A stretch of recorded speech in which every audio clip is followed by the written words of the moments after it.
2025 1 जनवरी आ चुका है।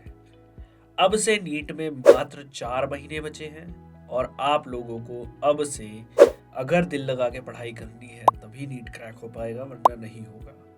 तो जो लोग नीट क्रैक करना चाहते हैं और अभी जो 2 मिनट में मैं प्रॉब्लम्स बताने वाला हूं, अगर आप लोग वो प्रॉब्लम्स फेस कर रहे हैं तो इस वीडियो में रुकिएगा, वरना प्रॉब्लम्स सुन के अगर आप लोगों को प्रॉब्लम्स नहीं आ रहे हैं या फिर उससे भी ज़्यादा बड़े प्रॉब्लम्स हैं आपके पास, भगवान के लिए इस वीडियो को छोड़ दीजिएगा। क्योंकि जिन्होंने बहुत ज़्यादा पढ़ाई कर ली है ये वीडियो उनके लिए भी नहीं है, और जो बोर्ड में भी पास नहीं होने वाले ये वीडियो उनके लिए भी नहीं है। ये वीडियो सिर्फ उनके लिए है जिन्होंने बोर्ड्स की तैयारी कर ली है 12वीं क्लास में अगर वो है तो, या ड्रॉप किया है तो नीट की आधी तैयारी वो लोग कर चुके हैं। अब वो चाह रहे हैं कि कोई उनको ऐसा गाइडेंस मिले कि जो मार्क्स उनके नहीं आ रहे हैं, जो वो लैग कर रहे हैं जिस चीज़ में, उसमें उनकी मदद की जाए। तो ये वीडियो आप लोगों के लिए है, जो मेहनती बच्चे हैं उनके लिए है। तो चलिए इस वीडियो को शुरू करते हैं। अब 4 से 5 सवाल है दोस्तों जो आप लोग अपने आप से पूछिए और मुझे बताइए कमेंट सेक्शन में कि आप लोगों को ये दिक्कतें आ रही हैं कि नहीं आ रही हैं।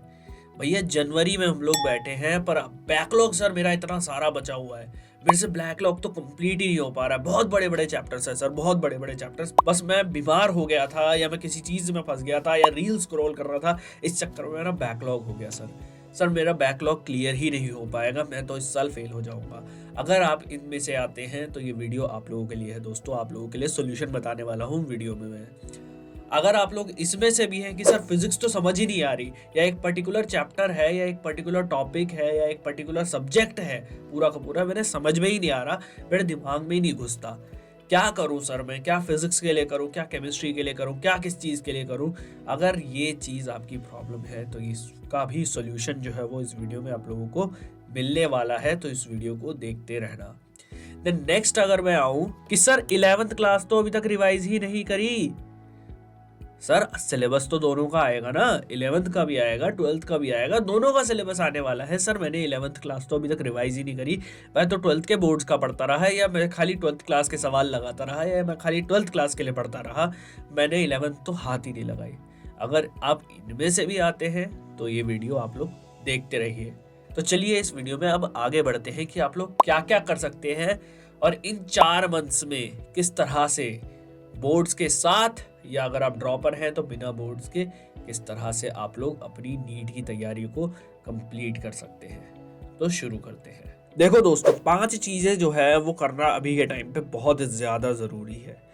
पहला है रिवीजन, दूसरा है टेस्ट, तीसरा है क्वेश्चन की प्रैक्टिस, चौथा है क्वेश्चन पेपर का एनालिसिस करने के बाद जो गलतियां निकली हैं उनको ठीक करने की चीज, रेक्टिफाई करने की चीज, एंड 5वां आपका सिलेबस कंप्लीशन तो चल ही रहा है। अब सिलेबस कंप्लीशन में आपकी 11th भी आ जाती है, 12th भी आ जाती है, दोनों चीजें आ जाती है। अब सबको कैसे करना है वो मैं आप लोगों को थोड़ा सा बता देता हूँ। सबसे पहली बात, सिलेबस कंप्लीशन अभी आपका चल ही रहा है, उसमें आपकी रेगुलर क्लासेस चल रही होंगी, नहीं तो कुछ बच्चे अभी कोई यूट्यूब के लेक्चर्स देख रहे होंगे, वो आप देखते रहिए, वो आप कंटिन्यू कीजिए, वहां से अपनी तैयारी शुरू कीजिए। पर आज और अभी से कसम खाइए कि आप हफ्ते का एक टेस्ट जरूर लिखेंगे। कोई भी टेस्ट सीरीज लो, किसी भी इंस्टीट्यूट की टेस्ट सीरीज लो, अगर आपको नहीं समझ आ रहा कौन सी टेस्ट सीरीज लेनी है, भैया नीचे डिस्क्रिप्शन में फॉर्म दिया हुआ है, जाके फॉर्म भर लो, वहां से आप लोगों को टेस्ट सीरीज मिल जाएगी, पर टेस्ट सीरीज लो।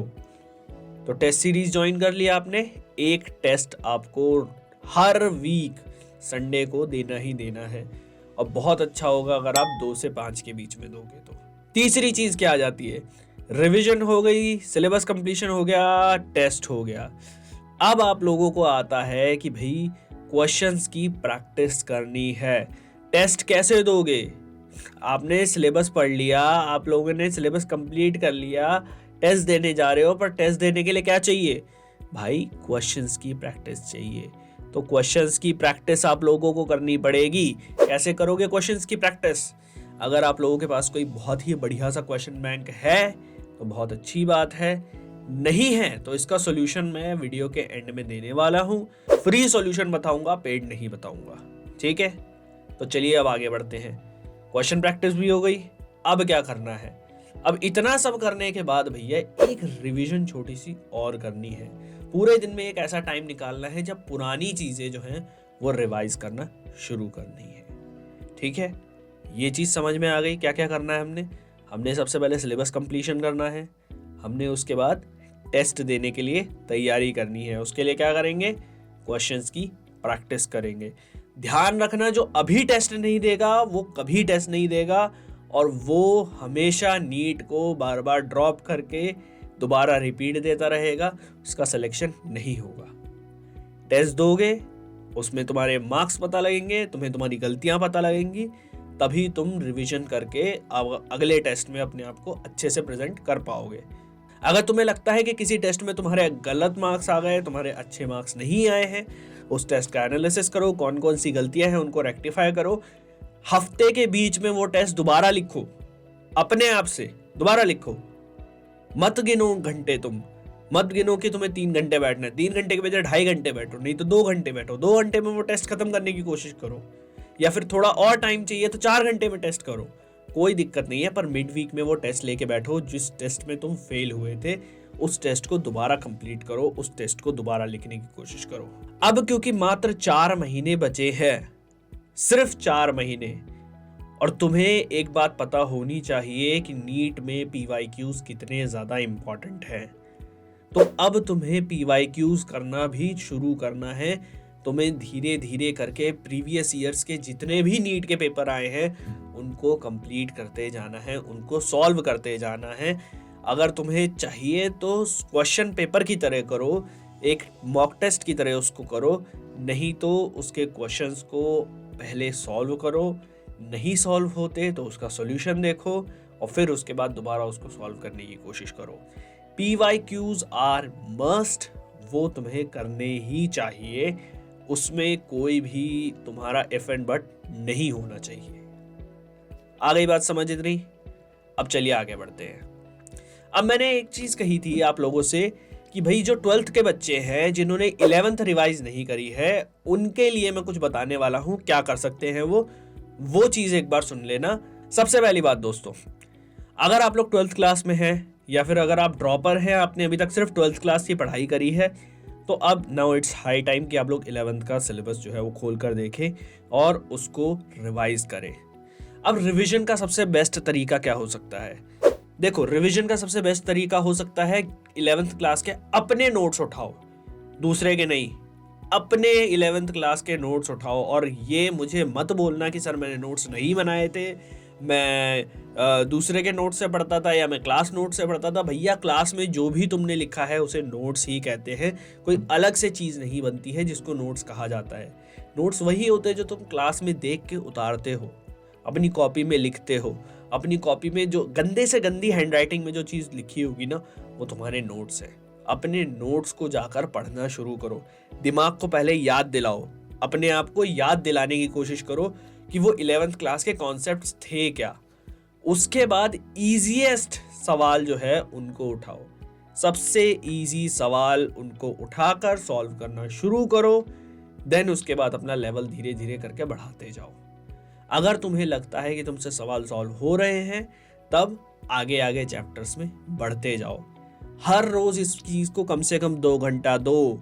अगर तुम स्कूल जा रहे हो तो ठीक है, नहीं जा रहे हो तो 2 घंटा 3 घंटा इस चीज पर बिताओ कि 11th क्लास का मैंने सिलेबस जो है वो खत्म कर देना है, मुझे उसको बैकलॉग बनाकर नहीं रखना है। अब बैकलॉग से एक चीज याद आई, मैंने बोला था कि बैकलॉग जिन लोगों के हो गए हैं बहुत सारे कि सर इतना सारा बैकलॉग हो गया है, अब मैं कैसे रिवाइज करूंगा, अब मैं कैसे तैयारी करूंगा। तो मेरे दोस्त, तुम्हारे लिए एक सॉल्यूशन यही है कि बैकलॉग अगर तुम्हारा बहुत ज़्यादा हो गया है, तुम्हें लग रहा है कि मैं इतना सारा जो है वो पढ़ाई एक साथ नहीं कर पाऊंगा, तो करने की ज़रूरत भी नहीं है। चैप्टर वेटेज के हिसाब से एक फाइल है, वो मैंने डिस्क्रिप्शन में डाल दिया है। टेलीग्राम का लिंक, टेलीग्राम चैनल पे जाके तुम्हें मिल जाएगा वो शीट। वहाँ से जाकर देखो तुम्हारे बैकलॉग्स में से कितने ऐसे चैप्टर हैं जिनका वेटेज बहुत ज़्यादा है, और वो चैप्टर्स कितना दूसरे चैप्टर्स पे इम्पैक्ट डाल रहे हैं। मान लो अगर तुम्हें इलेक्ट्रोस्टैटिक नहीं आता है तो तुम्हारे को करंट इलेक्ट्रिसिटी समझने में दिक्कत होगी। अगर तुमने मूविंग चार्जेस एंड मैग्नेटिज्म नहीं पढ़ा है तो फिर तुम्हें आगे इलेक्ट्रोमैग्नेटिक इंडक्शन करने में दिक्कत होगी। ये सारी दिक्कतें तुम्हें आएंगी। तो तुम्हें पहली बात तो ये देखना है कि चैप्टर का वेटेज कितना है, दूसरा कि वो चैप्टर दूसरे चैप्टर पे कितना डिपेंड करता है, ये चीज़ ज़रूर देख के चलनी है।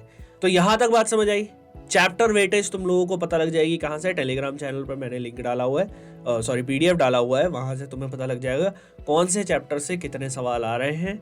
चैप्टर वाइज हमने 2021 से लेकर 24 तक का डेटा वहाँ पर डाला हुआ है, आप लोग जाकर वहाँ से देख सकते हो।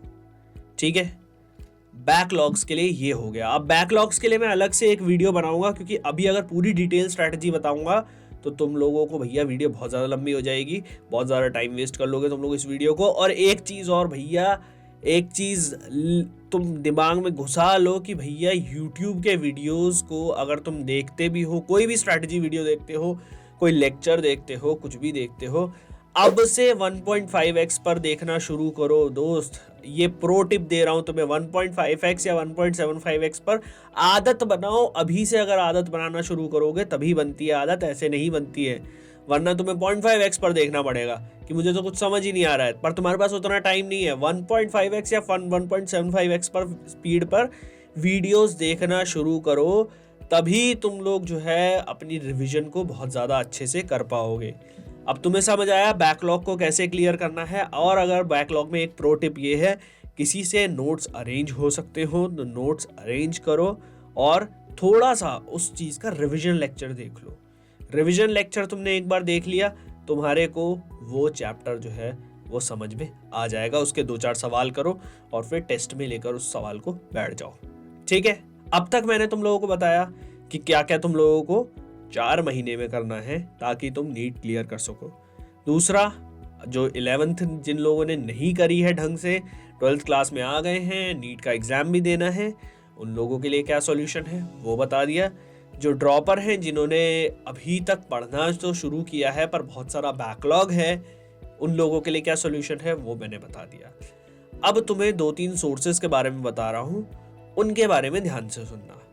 अगर तुम एक ऐसी टेस्ट सीरीज चाहते हो जिसमें तुम्हें कहीं एक सेंटर पे जाना हो, सेंटर पे जाके, जैसे नीट के एग्ज़ाम में तुम्हारे आसपास तुम्हारे सहपाठी बैठे होते हैं, एक एग्जामिनर होता है, OMR शीट मिलती है, ये सारी चीज़ें अगर तुम्हें चाहिए तो तुम क्लासरूम टेस्ट सीरीज ज्वाइन कर सकते हो neetprep.com की।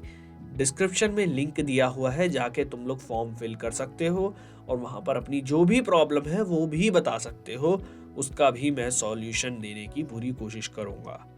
देन दूसरा आ जाता है आपका, मैंने एक बताया था PYQs करना बहुत ज़्यादा इंपॉर्टेंट है, क्वेश्चंस की प्रैक्टिस करना बहुत ज़्यादा इंपॉर्टेंट है। neetprep.com ने अपना जो ऐप है नीट प्रेप का, उस ऐप में PYQs एकदम फ्री कर रखे हैं अभी के लिए। PYQs देखो, PYQs सॉल्व करो, PYQs के वीडियो सॉल्यूशंस देखो, कोई दिक्कत नहीं है। 2024 का लेटेस्ट जो पेपर है, रीनीट की बात कर रहा हूँ दोस्तों मैं, जो 1563 बच्चों का रीनीट हुआ था, वहाँ तक के जो पेपर्स हैं वो सारे अवेलेबल हैं। झज्जर का हो, जो NTA ने इधर उधर के जो जितने भी पेपर हुए थे ना, जो SBI का है, जो सिंडिकेट बैंक का है, जो कैनरा बैंक का है, वो सारे पेपर जो हैं वो सारे पेपर मिलेंगे तुम लोगों को वहाँ पर विद वीडियो सॉल्यूशंस। तो क्या करना है, neetprep.com का ऐप है, ऐप इंस्टॉल कीजिए और जाकर सवाल वहाँ से करना शुरू कीजिए। उसी ऐप में तुम्हें क्वेश्चन प्रैक्टिस का ऑप्शन भी मिल जाएगा, तुम्हें बता देगा तुम्हारे कितने क्वेश्चन सही हो रहे हैं, कितने क्वेश्चन नहीं सही हो रहे। अगर तुम्हें और भी बहुत ज़्यादा कुछ चाहिए और चाहते हो कि मैं थोड़ा खर्च करके अपने आप को सक्षम बनाऊं कि मेरे को सारे फीचर्स मिल जाएं, लिंक दिया हुआ है मैंने, फॉर्म फिल कर सकते हो आप लोग वहीं पे neetprep.com से। आप लोग टारगेट बैच परचेज कर सकते हो बढ़िया डिस्काउंट के साथ। आप लोगों को ये जो टारगेट बैच है वो मिल जाएगा, इसके सारे फीचर्स फिर अनलॉक हो जाएंगे। वीडियो बहुत ज़्यादा लंबी हो गई है, इसीलिए अभी मैं इस वीडियो को यहीं पे पॉज कर रहा हूँ। अगर तुम्हें चाहिए कि टाइम मैनेजमेंट पर मैं एक वीडियो बनाऊँ तो कमेंट सेक्शन में मुझे बताओ। अगर तुम्हें चाहिए कि किस तरह से बैकलॉग को इकट्ठा जो अब तक हो गया है उन सब के बारे में मैं आज बात करूँ एक पर्टिकुलर वीडियो में, अलग से वीडियो में बैकलॉग के लिए बात करूँ, तो कमेंट सेक्शन में मुझे बता देना भाई, बन जाएगी वीडियो। 4 महीने बचे हैं, अभी गेम कहीं नहीं बिगड़ा है, अभी भी गेम को सुधारा जा सकता है, अभी भी हम लोग ट्रैक पे आ सकते हैं। बात समझ आई तो लाइक कर देना वीडियो को और कमेंट में बता देना कि अब तक कैसी चल रही है तुम्हारी तैयारी। ठीक है, अच्छी चल रही है, ये सब नहीं, बस ये बता देना कितने चैप्टर्स बचे हैं, कितने चैप्टर्स तुम्हें करने हैं। मिलते हैं अगली वीडियो में, तब तक के लिए थैंक यू।